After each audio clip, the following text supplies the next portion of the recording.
spin to Nigeria's booming movie industry. It's the third largest producer of feature films in the world, ranking behind only Hollywood in the US and India's Bollywood in revenue. This mega industry averages more than 1,000 new releases every year, and I'm about to meet one of its most successful directors. This man is called the Governor. He actually directed 29 movies in 1 year, 27 of which were big hits. Now, this may not look it, but this apparently is one of the places, this is a place that movers and shakers on the Nollywood scene come to hang out in. He's told me to meet him here. I'm excited to meet him, but I actually don't know where I'm going. I think he's upstairs, so let's go check it out. It's not very often you get served by the Governor. It's a real honor. We're trying our best. Yeah, exactly. So how are you? I'm doing well, I'm doing well. Thanks for doing this. So we are really excited to talk to you because one of the things that I've learned about you is that in 1 year, you directed or produced 29 movies, 27 of which became hits. How do you do it?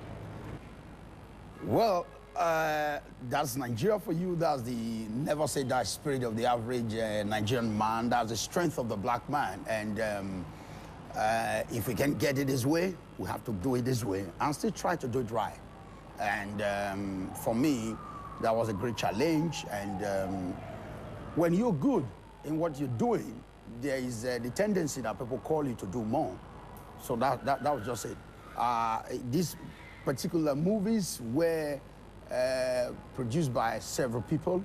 My services is sought after as a director. Oh, the guy directed Last Burial. It was a smart. He directed Games Women Play. It was so great. Every other producer wants to stand behind you to say, hey, guy, come do my work. Right. And before you know it, you don't have time to even lie on your bed for 30 days or 365 days in a year. Okay. And how long is, right now, what is the standard filming time from the moment of the first take to the end? Depending on the budget. Yeah. I'm just running a $2 million project right now called Invasion 1897. The release date is 2014. So I've spent 1 full year on pre-production. Trust! Trust. You know, trust is the, that takes you, he moves, you're edging on him. You're here. You're here. Action. And I've not finished filming. I still have about 20% of the film not shot. But we just finished like April, May. I shot like 31 days on set. Things are changing. That's not the way it used to be. But the business is getting bigger. Why is Nollywood, why are the films so popular here? They're popular all across the continent, and now you're making inroads in the UK and in West. What is the attraction to Nollywood films? Realism. You see, the American film, I usually tell people, when somebody is not very real, when you do some amorphy or some spectacle, and you just say, come get away from here. This is not an American film. For us in Africa, we just get entertained by American films. There's nothing that relates to us as individuals. So the popularity of Nollywood being accepted world over right now by first and foremost Nigerians, then Ghanaians, Africans, the diasporians and all that. They can relate with the story. They can relate with the story. Though they feel the pace of the character. But when I'm watching Spider-Man, the Batman, watching all that, it's just for spectacle. I'm just having fun because I know it's not realistic. For the guy just flying here and there and all that. It's not realistic. But for the Nigerian film, people get in touch with direct realism. They are part of the story. It's happened to them before. They can feel the pain of the character. It's just there. For us, that's why we concentrate more on making drama. Even though now there's a foray into some of these American razzmatazz, but I can tell you, people are getting more and more interested, more and more involved in our productions because they can feel the pains, they can feel the excitement. It's so real to them, and that is what we're playing on. American razzmatazz. American razzmatazz. Action!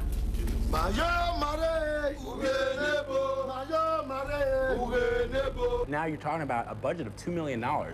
That's pretty big from a couple of years ago when producers and directors were making films for $30,000, right? I mean, how is that to all of a sudden go from having a small budget to what is a fairly large budget? It's a progression. There's nothing in life that is stagnant. When 10 years ago, I had granted interviews like this to say, hey, don't judge us yet with what you're saying, because the capacity for growth is there. We're getting more and more informed. We're getting good. I just got back from Tel Aviv, attending. I was a special guest at the Tel Aviv Student International Film Festival. So we see things there. And we've not been cocooned by just what we're doing. We've been actually being alive to the responsibility of what we're doing. Now more interest is garnering. When I didn't speak for less than 5 minutes to get somebody to say, hey, man, that's $2 million, let's go. Because we've been able to build a profile over the years. We're ready for the change, we're ready for the time, and we still want to, for me, I want to maintain the Nigerian way of making film, but globalizing it. I said stop! Let's talk a little bit about some of the challenges that go on in Nollywood in making movies. You have the challenge of piracy. You also have the challenge, I think now, of the talent demanding a bigger piece of the pie.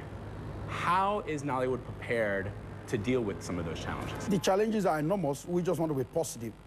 Quite enormous. Lack of government presence, no enabling laws. A lot of my colleagues abroad, they get grants to make films. They get, there's some government office to go to say, hey, I got talent, man. And the government could give some handout. Here, nothing like that. So the filmmaker, we source for the fund, we source for the story. Even environmentally, I was filming yesterday and the light went out. Power problems. The light went out, I was so mad. And you put on the generator, the sound. I say, hey, Nollywood film, the sound. I say, hey, you guys don't know how we're doing it over here. You don't have an idea of how we're doing it over here. So these are challenges. I'm not having funds, not the intellect, the inspiration, the creativity, they all abound. But the truth of the matter is that the challenges almost surmount the goodies. But the African man, the Nigerian man, the Lancelot, several of his colleagues, we keep pushing on. Woman, when you hear the sound, just scamper. You laugh and trouble, it has to be done well.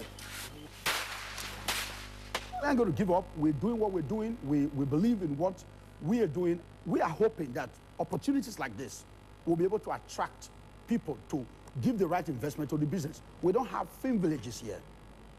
We don't have big film studios to take us away from the street. What we do is raw location filming here. And the issue of training. We want lots of international organizations to come in for training. Don't give the money to the aids to the governments of Africa. Come here, locate these talents and invest in them. Then you're going to make a better Africa. Lancelot is considered one of the pioneers of Nigerian film, with more than 10 years spent on movie sets here. But we're about to meet one of Nollywood's newest stars. She's an up-and-coming actress trying to make it big in the world's third largest film industry.